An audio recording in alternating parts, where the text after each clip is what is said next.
Good morning, everyone. So that was a long break, right, after the first session. So this is the last week of our online English classes, and tomorrow also we will be meeting. So in the first session, Gaden Satharigila talked about some common errors in the, you can say, with English usage. So I'm also going to discuss about some common errors, but my topic would be a little different. Okay, so I would be focusing on pronunciation and conversation, right? So see, what happens is, like, English is not our native language, or we are not the native speakers of English, isn't it? Our language is Tibetan, right? So we are the second language learners of English. So what happens is, since we are not the native speakers of English, we often tend to make mistakes in the pronunciation of some words. So it's very important that we need to be careful about the words that we use in English, right? So what people do is, right, going through the phonics, okay, and also in a way sometimes consulting a dictionary is also very helpful when you are confused with the correct pronunciation of some English words. So these days we have electronic dictionaries, right, where you can listen to the pronunciation of the particular word if you are not able to look at the transcription of the word given in the dictionary. So you can always rely on the audio that is, you can say, available with the e-dictionary, right? So that is one you can say tip that I just wanted to give you. So let's go in detail with today's lesson. Look at the slide. So some common errors with pronunciation and conversation. So first I'll go through the pronunciation part, and later on we will discuss conversation, right? So pronunciation is the way in which a word or language is pronounced or spoken, right? What actually is pronunciation? So pronunciation is the noun form, and if we convert it into a verb, it is pronounce, right? Pronunciation, right? So here also I just want to have your attention. What happens is, I remember my students sometimes, like, when you are not very aware of, okay, if you can just look at the board.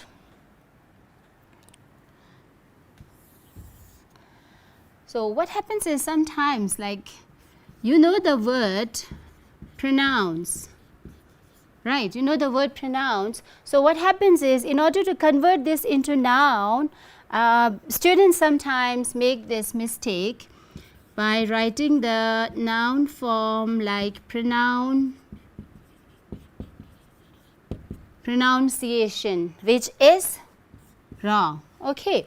So when you convert this verb into noun, so you remember we talked about suffixes and prefixes, right? When we learned about affixes, so we talked about prefixes and suffixes. So the suffix I see here, this is added here. But then what you need to remember is the spelling changes when the word pronounce is converted into its noun form, right? So it's not pronunciation but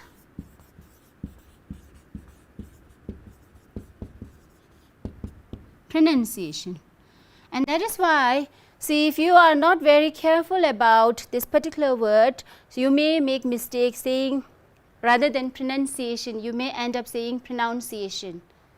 Okay, so it may look weird or strange when the other person listens to you, right? Pronouncing this word pronunciation. It's pronunciation, not pronunciation. Okay, pronunciation. Okay, let's go back to the slide. So the way in which a word or language is pronounced or spoken, that is pronunciation. So there are certain points to remember when it comes to pronunciation. See, in some languages like English, okay, the letters of the alphabet do not always correspond with the sounds. So that is the you can say reason behind the confusion. Sometimes you try to look at the spelling of the word and you try to pronounce the word that way, but the actual pronunciation may be different because you can see the letters or the spelling may not correspond with the sound. The spoken word and the written word are generally different in English, right? So that is one reason behind the confusion. So it is essential to distinguish between spelling and sound in English. Okay, so that these are some important, you can say, points that you need to remember.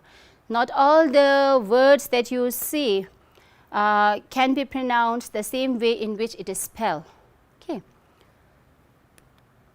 So this is just an image just to help you understand. See, I have this a screenshot, okay, taken from dictionary. So if you just look at the word teaching, so I typed the word teaching. So this is a screenshot, okay, I have saved here.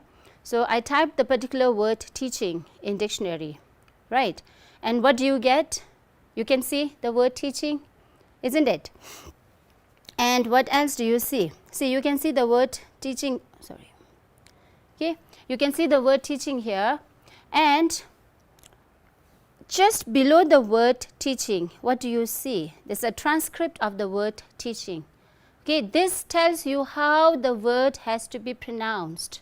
Okay, you can see T and then I, and then you can see a sign of colon, right? And then you also see two particular letters that you can say, a symbol you can say, it sounds ch, okay? And then you have a symbol quite similar to N, but it's sound, teaching, okay? So, you see, this is a way you can just consult a dictionary. And then if you are not very, you can say, not well aware about the symbols of the transcript of the word teaching, what you can do is you can click on the icon for speaker, right? And then you can listen to the audio that tells you the particular word teaching, right? And you get the meaning of the word teaching as well, and then you have another word down there, teach, okay? So you can see the symbol there, okay? That is the transcription of the word teach. Right, and then you can click on the icon, okay, or the sign for the speaker, right, so that you get the correct pronunciation, okay, the audio of the word. So this is a very handy way, a very, you can say, easy way to learn. Okay, so though it's very important you know about the phonetics, okay, the different sounds of vowels and consonants, okay, but sometimes you can also rely on this so that you get the correct pronunciation. Right. So this another, you can say, image just to help you understand, because you may have referred to so many, you can say, you may have referred to dictionary so many times.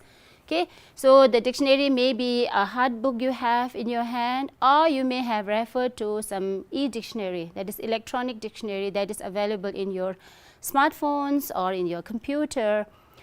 So you often see like the symbols used, okay. So these are some of the vowel sound, okay. You can see the I with the colon here, as in double E, sheep, and then you have just single I, ship, double O here, good, good, right.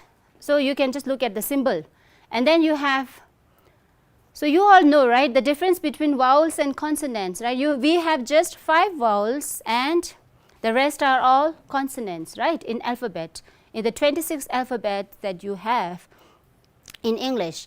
But then, though we have just 5 letters in the alphabet that are vowel, but the sounds of vowel are more than that, right, around 20, I think. So shoot, double O here. Again, see, the symbol tells you that the way good and shoot are to be pronounced are different, right. Then you have, if you look at the next row, you have the sound, sorry, the letter E. If you look at the slide, bed, right. And in dictionary also you will come across this symbol, okay, E turned, okay, opposite in a way. So teacher, okay, teacher. Then you have this particular symbol which is quite similar, as in bird. Then you have door. Okay, D-O-O-R. See, you may feel like since shoe, double O is oo. So if you are not aware of the transcript, you may end up saying door, which is wrong. Okay, so how the word is to be pronounced is in a way indicated by the transcript or the symbol. Okay, the phonetic symbols. Door. Then you have cat. Okay, cat is a short vowel sound. Okay, then you have up. Okay, this particular symbol is shown when you have to pronounce a particular word with this short vowel sound up. Okay, cup, similar to up, cup, rub. Okay, then you have this far, far. Okay, and on. So these are some examples of vowel sound. So we still have more vowel sound. Okay, these are not the only vowel sound, right? So just to help you get an idea about these particular symbols that you will find in dictionary, and it is always good to refer to phonetic symbols. Okay, you have international phonetic symbols. You can just refer to IPA in your Google, right? Then let's look at one more example. Okay, like vowel sounds, consonant sounds. So these are some of the vowel sounds where, see, these are all examples of symbols that you will find in dictionary, right? So you have the words like beat, hit, book, food, left, right? See, book double O, right? In food also double O, but the way they are pronounced is different, right? Left, about, shirt, call, hat, run. Like I told you, cup, up, rub, run. These are all short vowel sound. Then you have far, and then dog.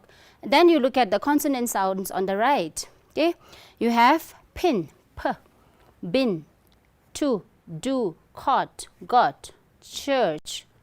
I told you there's a symbol T and then it looks like a long kind of S or okay, F. So that shows that the you can say you have to pronounce the particular word as ch.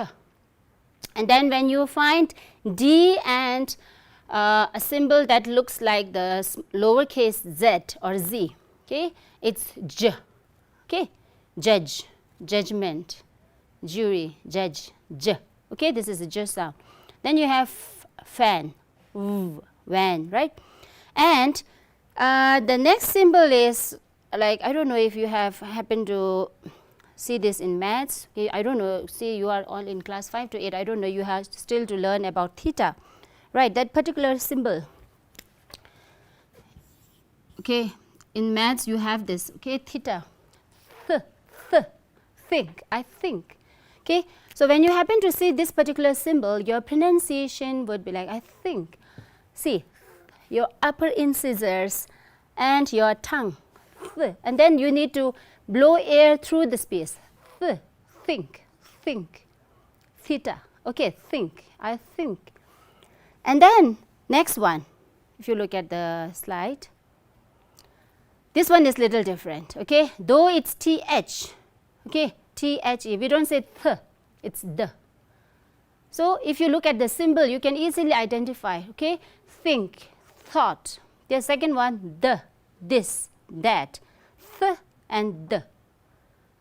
Okay, so this in a way helps you kind of pronounce the word correctly. So it's very important that you go through the different phonetic symbols in order to get the correct pronunciation of words. And it's always a good idea, if you come across some new word, consult a dictionary to look for the correct pronunciation, right, through the transcription and the audio that is there with the meaning, right?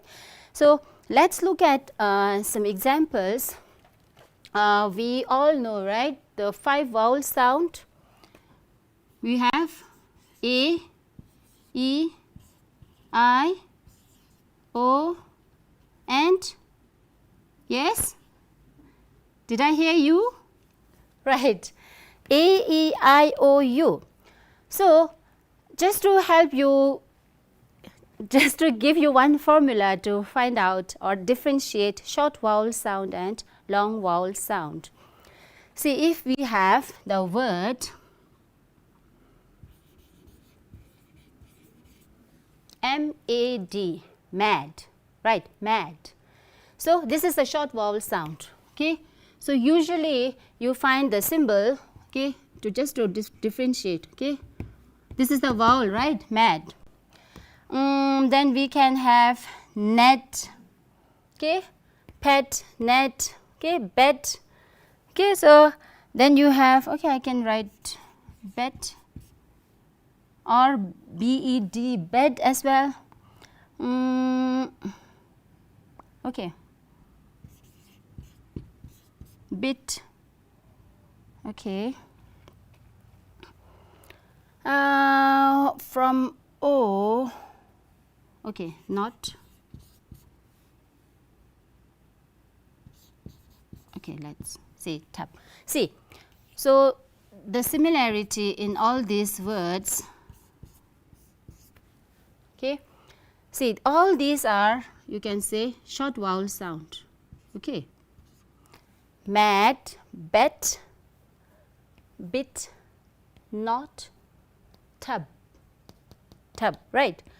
So like I told you that it's always confusing because the letter and the sounds are not always same, right. Sometimes you may have the same, the letter may produce the same sound, but sometimes it may not, right.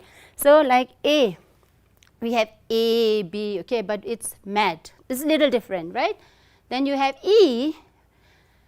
So when you learn the alphabet, right, 26 letter alphabet, the sound and letter may not have, may not be same, right, E. So when we pronounce the letter, see, the letter is E, but sound may be different. It's not beat, but bet. I, but it is bit, right. O, not. U, but it's not, the sound is different, isn't it? T-U-B is tub, but the sound of the letter says U, right. So now what happens, this is short vowels, okay, these are short vowel sounds, okay. Now when we have to convert this into long vowel sound, okay, so just to tell you the difference between short vowel sound and long vowel sound. So there is one particular formula or rule. See, what do you see here? See, M is consonant sound, right? Consonant, A here is vowel, consonant. So consonant, vowel, consonant, and usually in shorter words you find the short vowel sounds, okay. So now if we change this, M-A-D plus E, okay, that is silent E, okay. So what do we get?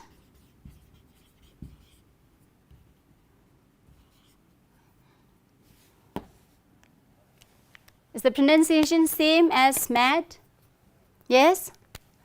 Consonant, vowel, consonant plus E, okay. So this is an example of long vowel sound, okay, made. See, what you need to remember is the long vowel sounds often produce the same sound as the letter, okay. Long vowel sounds often produce, or always produce, you can say, the same sound as the letter. A, made, A, made. Or if we take this example, see, B-I-T, okay, B-I-T-E. If I add the silent E, okay, see, consonant, vowel, consonant plus silent E, okay, that is the silent E. So what do we get now? Bit, and now the word changes into bite, bite. So what do you notice? I, same sound as the letter, isn't it? Bite. So usually for long vowel sound, okay, the symbols you can just to identify short vowel sound and long vowel sound. Bit, bite. The E is silent, so we don't have to pronounce this. But then the presence of E changes the pronunciation of the word, right? Bit, bite. So do you see the similarity? I, isn't it? I, bite. Or you can say here, N-O-T. If we add E, what do we get? The pronunciation is not but note. So, consonant, vowel, consonant plus silent E, and so we get the long vowel, and which is similar to the sound produced by the letter O, note, isn't it? O, note. Then you have here U, but in the short vowel, see, T-U-B, consonant, vowel, consonant is tub, right? Now if we have to add E here, what happened? Tube, isn't it? Tube. Consonant, vowel, consonant plus silent E. So what do you get? Long vowel sound U, which is similar to the letter. It's U, isn't it? U, tube. U, tube. Did you get this? So this is one formula to identify short vowel sound and long vowel sound, and to remember that the letter and the sound may not correspond often, right? And that is why you have, you can say, the confusion in the correct pronunciation, right? So what I want you to do is, you can just Google and then find out, look at the international phonetic symbols and try to go through what symbols produce which sound. Okay, so that would be really helpful. Clear? Okay, so look at the next slide. So common errors with pronunciation. Okay, so the first word, see, we often hear people saying or pronouncing this word as bury because they look at the letter U, right? B-U-R-Y, they say bury, which is wrong. Okay, the correct pronunciation is berry, not bury. Okay, I repeat, bury. And so the noun form, or you can say the verb is bury, and then you have burial, burial place, right? So it's not bury but bury. Okay, I hope you will keep that in mind. Then you have this word which is very frequently used, isn't it? So bury may not be a very common word, but the second word is very frequently used, and I often hear students and even sometimes elders say this word or pronounce this word as development. It's not development, it's development. Okay, if you just look at me, development. Okay, V. Okay, I would request Chotumla to focus on me. Right, V. If you just look at, see, my upper incisors. So you know this is upper incisor. Okay, so when you pronounce this word, your upper incisor touches your lower lip. Okay, div, not diva, wa. It's not w sound but v. Okay, development, development, not development or development. It's development, v. Okay, so you try to produce this by touching your upper incisors to the lower lip, development. Right, okay, so look at the next word. So often you hear people or students saying echo. It's not echo but echo. Okay, the sound, okay, this room, we say, right, there's a lot of echo. The sound is in a way when it's bounced back, right? In a room or when you are standing near a mountain, you often hear echo. It's not echo but echo. Okay, echo, not echo, echo, echo. Right, look at the next word. It's not garage, it's garage. It's garage. Okay, garage, where you keep your cars or bikes. Okay, so this is called garage, garage, not garage. Not garage, or it's garage. Look at the next word. So P-E-A-S-A-N-T, often you try to pronounce it the way it is spelled, right? You know the word P-E-A-P, right? So how you pronounce it, like it's peasant. Okay, it's not peasant but peasant, peasant. Okay, P-E-A-S-A-N-T, peasant. So you know, I have been pronouncing this word as peasant even after I passed out school, even after I was in college. I was not aware of the correct pronunciation of this particular word. I used to keep saying peasant. So what happened is, when I was teaching class 10, okay, this is a confession I'm making, right? So when I was teaching class 10 English, there's a particular poem in the textbook, okay, CBSE textbook, Night of the Scorpion, right? So before I go to the class, I look at all the words to correct my pronunciation so that I can help my students. So on one such occasion, I happened to go through this word. Otherwise, I have been thinking that I have been pronouncing the word correctly. So I found that I was wrong. It was not peasant, but peasant. So the moment I learned the correct pronunciation of this word, I told my students. So it's in Ponta, right, where I was teaching earlier. So I told my students the correct pronunciation is not peasant, but peasant. So this is how you keep learning, right? Even these days, we often come across so many words that we might have been pronouncing wrong so far, and so we correct the pronunciation, right? So it's not peasant, but peasant. That's why I wanted to share with you, right? Correct pronunciation is peasant, peasant, right? Okay.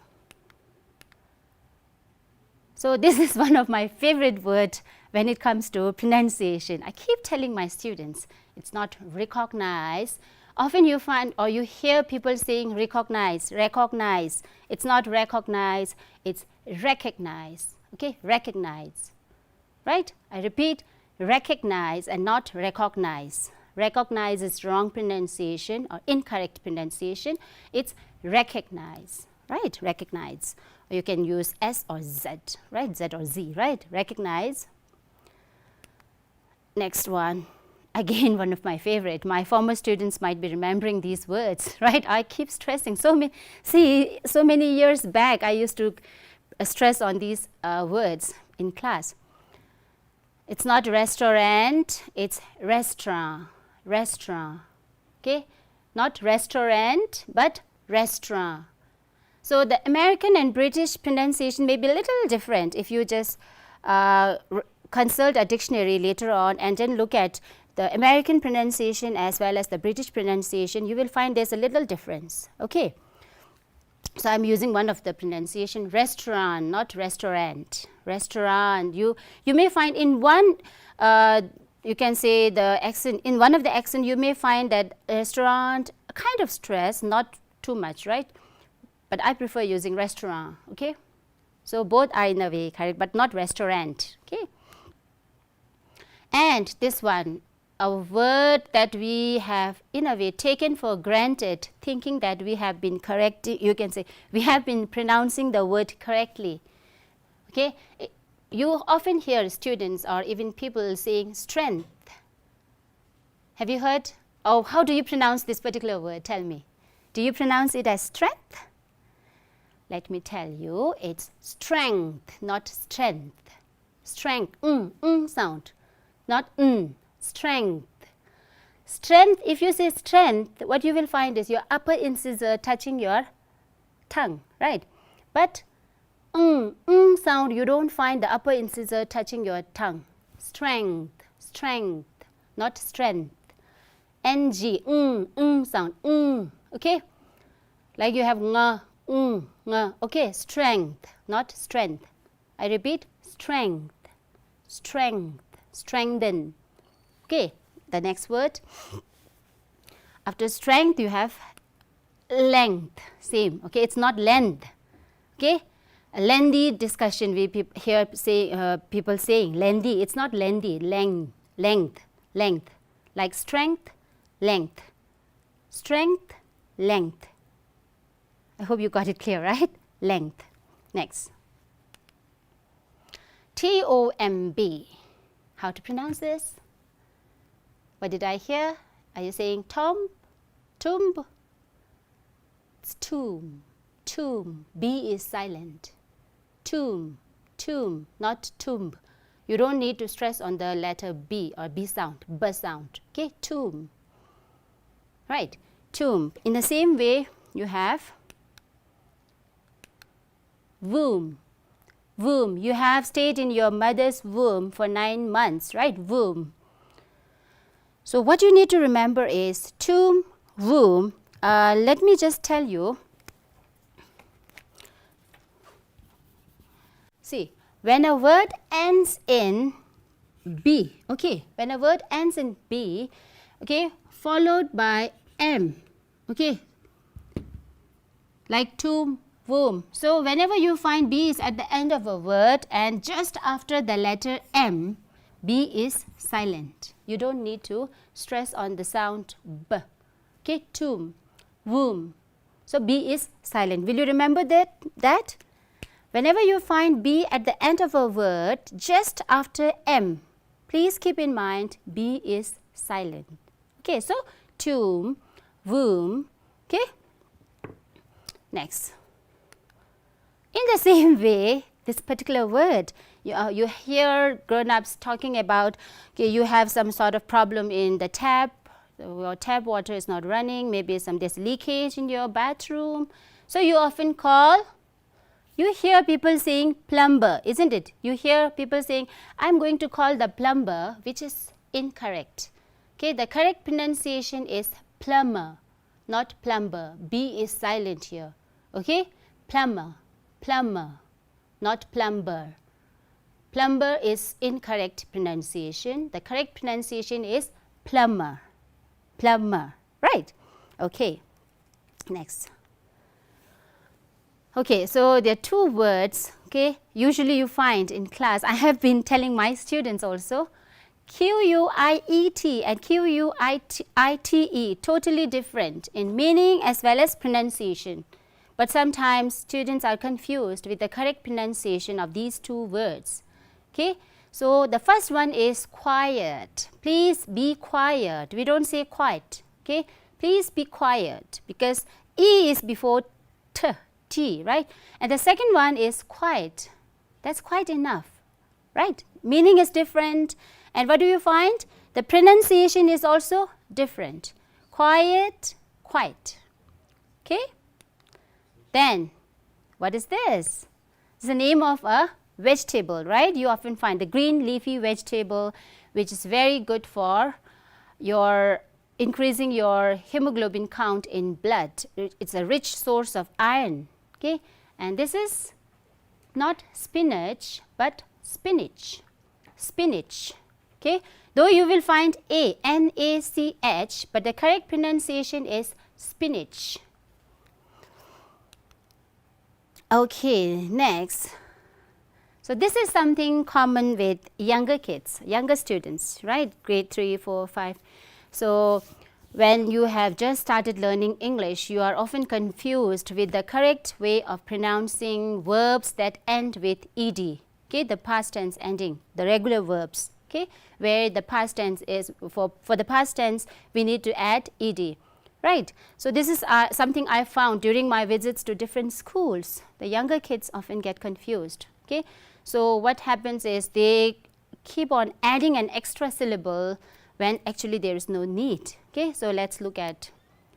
So, when a verb ends in the sound t or d.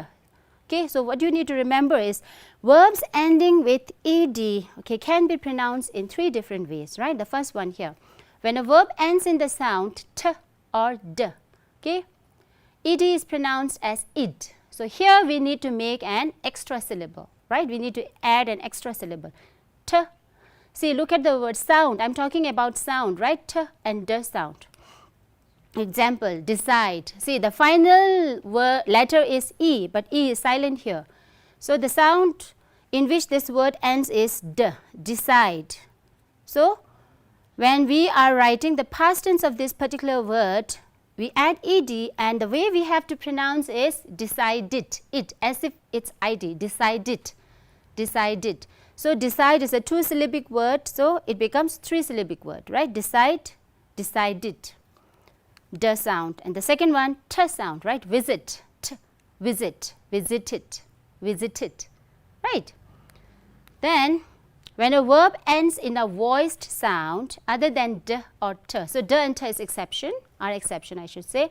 So, when a verb ends in a voiced sound, so when you feel a vibration in your throat, just look at me. See, voiced sound. So, whenever you are producing a word, you are trying to pronounce a word. So, what do you feel? If you see, if you just touch your fingers here on your throat, okay, if you feel a vibration, okay, if you feel a vibration when you pronounce the N sound, right? So that is a voiced sound, right? So if I say j, j, see, I'm producing the sound j, j. I feel the vibration here. You can try this. J, b, r. Okay, so in all the, you can say, sounds that I produce, I can feel the vibration here. So whenever you feel the vibration when a particular letter or sound is produced, that's a voiced sound. And you remember, vowel sounds are voiced sounds. Okay.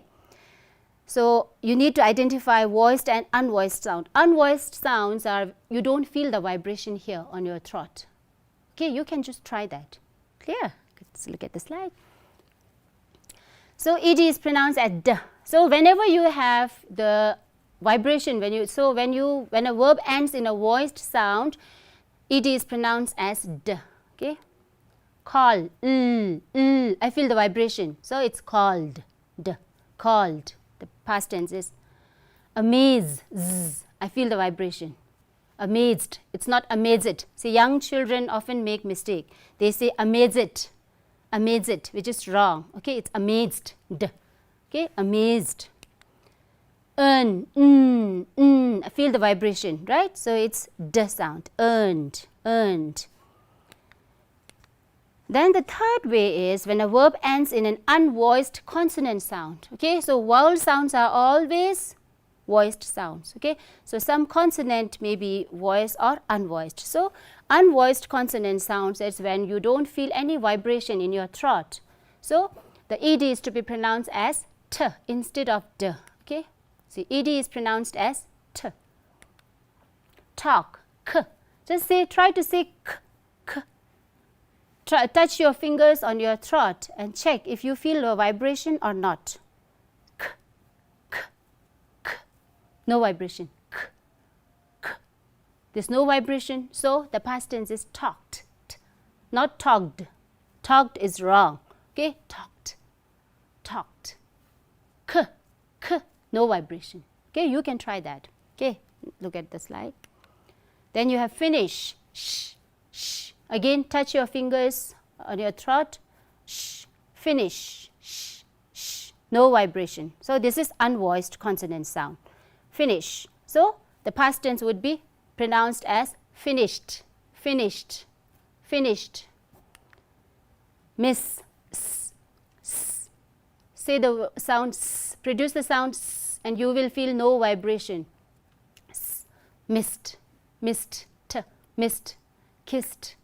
Okay. Is it clear now how to identify voiced and unvoiced sounds? Okay. Now we will quickly go through the conversation part, right? I hope now it's quite clear to you about how to pronounce, how to look at the correct pronunciation. I have given you a formula for identifying long vowel sound and short vowel sound, and then for smaller kids or smaller students, younger students I should say, the correct pronunciation of verbs or regular verbs ending with ed, right, and past tense. So please try to follow all this. Right, now let's look at the second topic, that is conversation, right. So what you need to remember is a conversation can be in three ways, where in one you can use formal languages, in formal gathering, formal meeting, office and all, right. And somewhere you can also be informal when you are having conversation with your relatives or your friends, you often use informal language. And the one in between, that is neither formal nor informal, is neutral. Right. So sometimes when you are quite confused whether to use formal language or informal, try to be on the safer side, neutral. Okay. So some points to remember. Okay. See, what you need to remember is informal language you use lot of contractions. I'll be doing this, I'll be, not I will be. You say I'll be doing this. Hey, hello. So these are all informal. Formal, you say good morning, good afternoon, good evening when you meet someone, right? When you greet. You don't say, hey dude, what's up? These are all informal language, informal conversation. Okay, see you soon. Again, kind of informal, right? So formal, informal. So in be neutral, you are not very rude. So what I just want you to learn is how to make your conversation sound or look polite. Okay. So how you can say the words, the choice of words that you make, and your gesture, expression, your tone, and these are all very important to indulge in polite conversation, okay? To express yourself in a polite way, not a rude way, right? Or impolite way. So points to remember: politeness helps us to deal with other person easily, right? If you are polite, other person will also listen to you. See, do you like people who are very rude in the way they talk? You don't want to talk to such person, right? So you have to also keep, you can say, be careful about this, being polite. Be thoughtful and thoughtful of others' feelings. Listen actively, right? You all have learned about active listening earlier, right? So active listening. Wait for your turn. Don't interrupt. Don't jump in when the other person is talking. You wait for your turn. So it's very important you have turn taking. Okay, let the other person finish and then you can begin your conversation. Respond to compliments properly, right? What happens is you can say by nature we are quite shy, and when someone praises you or gives you a compliment, hey, your dress is looking so nice, you feel like you are confused how to respond, isn't it? It's like, you then change the topic, or you start talking about the dress, from where you got it, but the first thing what you need to remember is say thank you. And then you can talk about, if someone tells you, your handwriting is so nice, you can just say, thank you for the compliment, rather than saying, I just wrote it so in a hurry. So this is not the correct way of responding. That means the other person might think, so it's like you are boasting that you wrote it in hurry and then you have such a nice handwriting. So if you took time and write it properly, you would have better handwriting. So this is not the way to respond. First say thank you for the compliment, then you can talk about. So responding properly for compliments is very important. See, we don't do that because of our nature being shy. Someone is praising you in front and you don't know how to respond, right? Okay, so look at the slide. So respond to compliments properly. Be careful about your words and tone. Sometimes you may not intend to hurt the other person. See, your intention may not be wrong. Okay, you might have a very good intention, but since you have used the wrong words, or since your tone is not appropriate, the other person might get hurt. So you have to be very careful about your words and your tone, the manner in which you are speaking. Right? So a few examples. Conversation, that is like polite versus impolite expressions.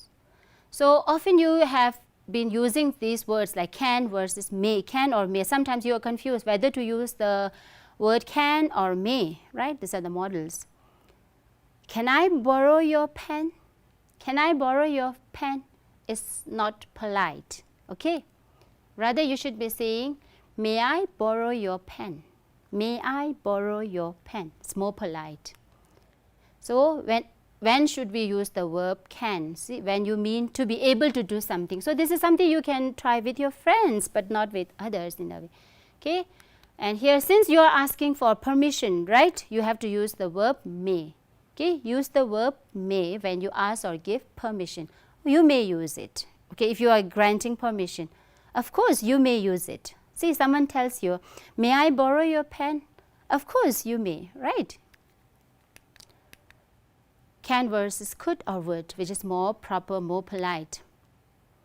Can you help me find the shop? Sometimes you lost your way, you need to find the right shop. So you find a stranger, and then it's not polite, it's not a polite way to ask this way. Can you help me find the shop? No. The polite way is, if you don't mind, would you please help me find the shop? This is more polite. If you don't mind, would you please help me find the shop? Again, another example. Can you check the email? Not polite. Can you check the email? Yes, of course he or she can, right? But since you are making a request, when you are free, could you please check the email? When you are free, see, you are trying to understand the other person's position or situation as well. It's more polite, right? You are not giving order. So when you are free, could you please check the email? That is more polite expression. If you happen to see a stranger at your door, rather than saying, who are you? That's very rude, isn't it? So you happen to see a stranger at your door, so you might be there for some work, or you might be asking for something, right? But it's very impolite. It's not a polite way gesture saying, who are you? Okay. Rather you should be saying, may or could, may I have your name, or could I have your name? Could I ask you who you are, or like that, okay? So in a polite way. May I have your name? Please, you can add, sit down please. See, you are saying please. Sometimes this happens in class when your teacher is frustrated. Okay, you keep shouting and say, sit down please. See, though there is the word please, but it's not polite. It's kind of command, right? Sit down please. So the polite way is, have a seat please. Okay, why don't you have a seat please, right? Again, see, when your teacher tells you something in class and you didn't understand, you want your teacher to repeat that. So don't say, repeat that. That's very rude. Okay, that's impolite.